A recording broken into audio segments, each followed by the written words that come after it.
Sharon Chrysler est la benjamine de la génération borghese.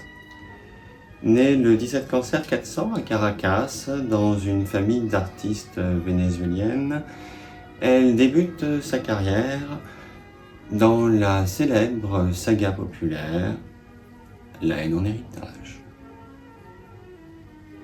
Sharon y campe la sœur d'Erwan Kerford, mais tout comme Élise Vibro, Sharon se révèle très vite assez capricieuse et peu fiable pour la production, ne permettant pas de développer le personnage comme le souhaiterait le scénariste Benoît Chegan. L'amitié qui lie le célèbre auteur et la jeune starlette permet néanmoins de conserver Sharon au générique de la série et même de la marier à Pierre-Henry dans le soap-opéra, mariage qui vaudra la scène finale de la 5e saison, scène au cours de laquelle un attentat semble décimer la quasi-totalité du casting, même si la saison suivante apportera ses correctifs. Qu'ils parlent maintenant ou se taisent à jamais.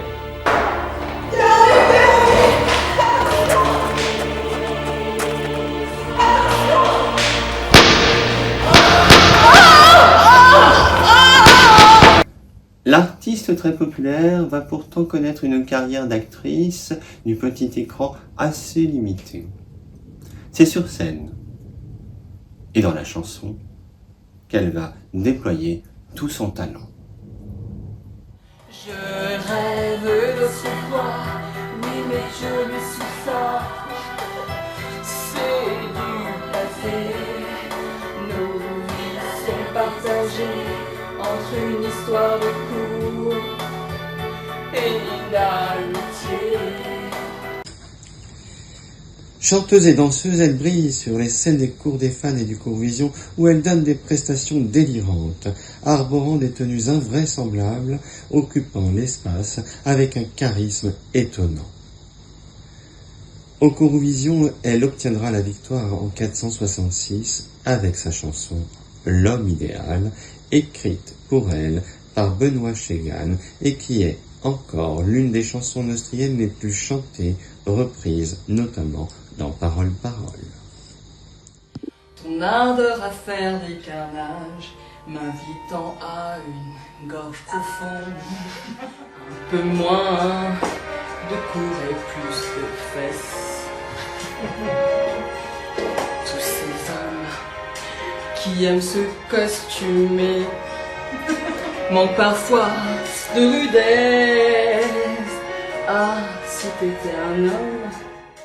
Si elle est une star de la scène artistique neustrienne, Sharon va mettre un terme à sa carrière, qui sera consacrée par un fabuleux destin en 477, pour envisager une seconde vie en politique.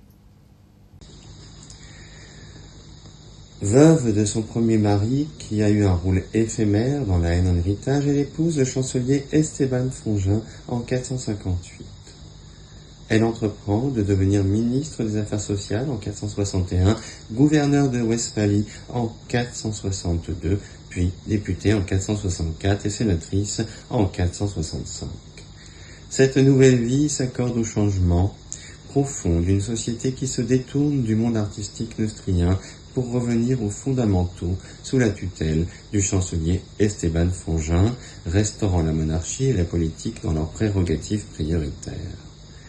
D'aucuns considèrent d'ailleurs que l'arrivée de Esteban Fongin au pouvoir en 440 marque la fin de l'ère borghese.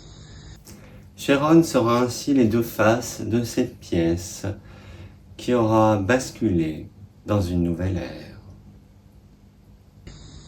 Sharon va profiter de sa notoriété et de sa situation maritale pour occuper de multiples fonctions, même si, tout comme pour sa carrière artistique, on lui reprochera son inconstance et son peu d'enthousiasme au travail, préférant les privilèges de sa position aux engagements que cela implique. Dès lors, Sharon apparaîtra non seulement comme la benjamine d'une ère qui s'éteint, mais aussi comme l'enfant gâté de cette même ère, adulée par les uns et détestée par les autres. Elle obtiendra 2 Lys d'or de la chanteuse, un prix Alexis Borghese en tant que révélation artistique féminine et un prix Louandi pour l'ensemble de sa carrière artistique.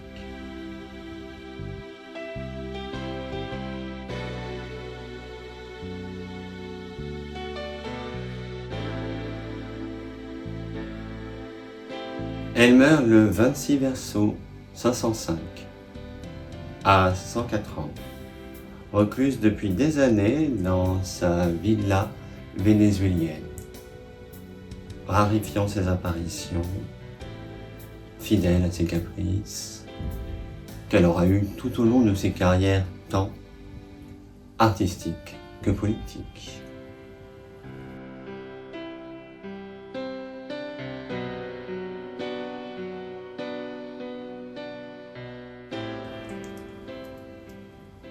On retiendra d'elle une star glamour et difficile à suivre, mais aussi sa chanson « L'homme idéal » demeurait numéro 1 du top 10 de la TN3 durant de nombreuses décades. Et encore cette chanson « Bésame eso » qu'elle incarnait avec une voix chaude et sensuelle, qui en aura séduit plus d'un. Ces souvenirs d'autrefois, je les chante pour toi.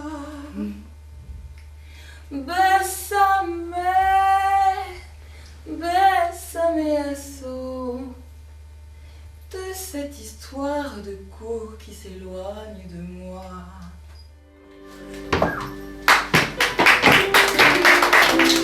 Je fréquentais alors des hommes un peu bizarres, des déjantés, des folles adeptes des bars.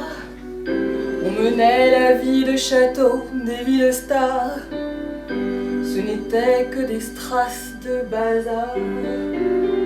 Moi je cherchais éperdument l'amour, le vrai, difficile à la cour de trouver. Dans seul et sans compter, c'était ses amants, même moi je l'aimais tendrement. C'est Grudin, c'est Pedro, c'est Jimmy, c'est Transi sans lendemain, jusqu'au jour où ce fameux soir il me rendit de ses yeux noirs. Fort